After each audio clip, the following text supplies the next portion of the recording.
Hey Connected Life, Dr. Steve here, and today I am going to show you how to get a better night's sleep by changing your emotional state. Stay tuned.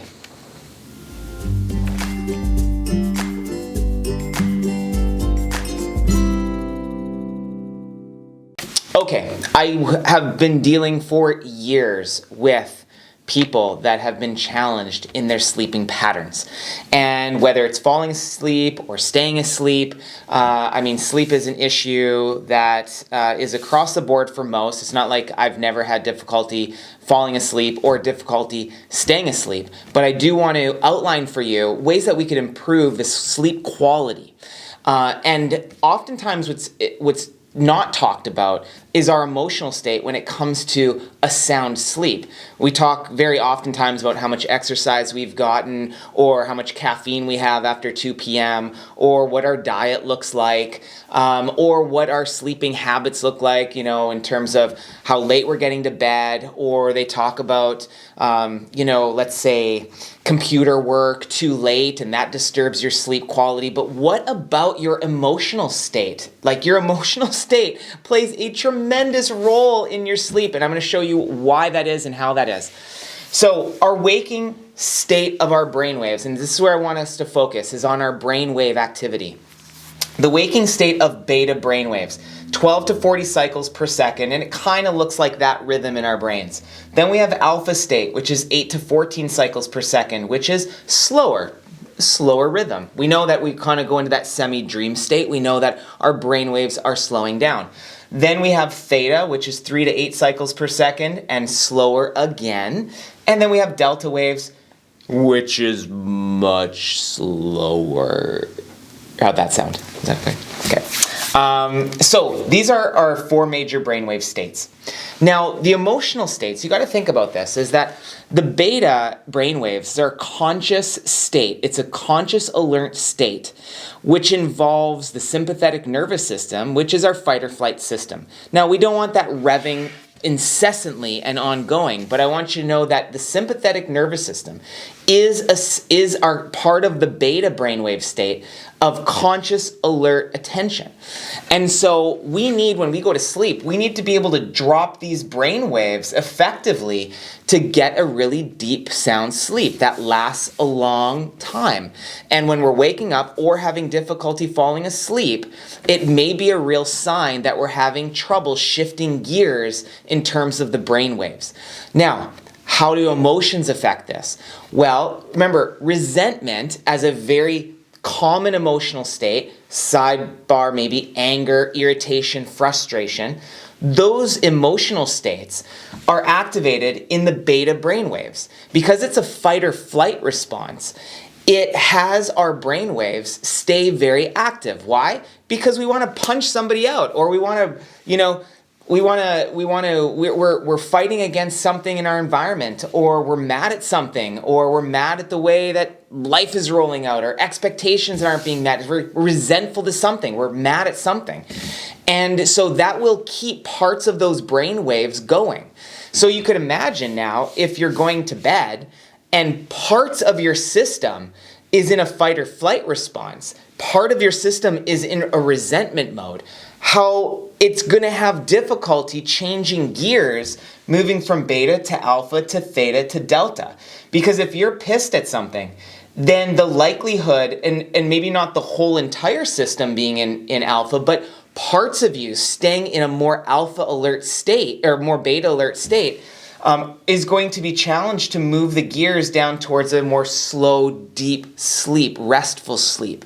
So when I look at somebody in terms of sleeping patterns, I do care about their physical practices, like what they're eating, what they're drinking, how late are they drinking their coffee, how late are they looking at their computer, are they overloaded with work? All those things are important to look at. But it's also important to say, within your environment, are you content? Within certain people of your environment, how content are you? Is there resentment that's still bubbling up in the surface that is maybe not going in, is unresolved? So resentment will keep beta brain waves active because it's part of the fight or flight system. So what do we do about that? Well, we find exactly what we are actually resentful about.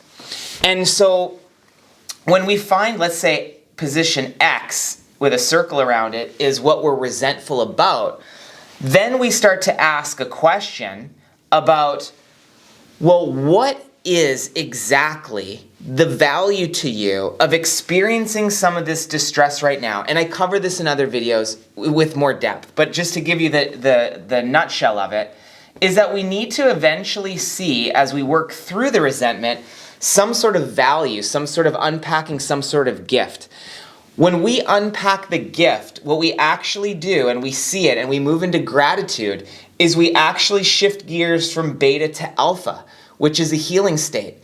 So by finding value in what we're resentful in, we naturally are shifting our brainwave states from beta to alpha.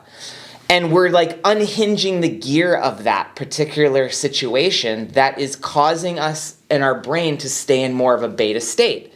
So imagine you find the gift in something, you find gratitude in something, and you're able to shift gears into alpha. Now imagine you going to bed in gratitude and the capacity to move into alpha state, which can now put you into a sleep. And now that you're in a clean alpha state, you can move into theta and delta with more ease because nothing's pulling you into beta. And I hope that kind of makes sense. If you got issues that are unresolved, you're having a tug into beta brainwaves.